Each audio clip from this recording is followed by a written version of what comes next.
Құрметті әріптестер және желі оқырмандары, биыл тәуелсіздікке 30 жыл толады. Тәуелсіздігіміз ең басты құндылығымыз. Тәуелсіздігіміздің 30 жылдығы қарсаңында мәдениет және кітапхана қызметкерлері Асқақтай бер айбынды Қазақстан атты эстафетаны ұйымдастырып отыр. Тәуелсіздігіміздің тұғыры биік, халқымыздың еңсесі жоғары, егемендігіміз баянды болсын дей отыра, жергілікті ақын, Павлодар қаласының құрметті азаматы Шолпан Байғалықызының тәуелсіздік туралы жазылған «Тәуелсіздік тағдырым» өлеңін жолдауға рұқсат етіңіздер.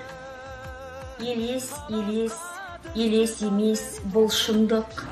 Азаттыққа, қазақтыққа жетуге біз құлшындық. Ұрандамай, бұлаңдамай біз тындық. Бірақ иә, бодандықтың құрсауынан босануға ұмтылдық та құтылдық. Түн-түндігін түріп тастап, жарық көріп самсаған, тәуелсіздік мен өзіңе жетуді ылғи аңсағам. Ойлау мақсат, арман болған қос қанатты пырағы, біздің елде биік төрде егеменнің тұрағы.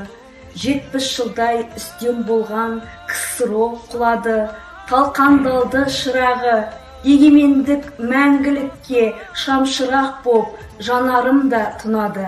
Маңдайымда тұр әні, қазағымның қызғалдағы, тәуелсіздік жанып мәңгі тұрады.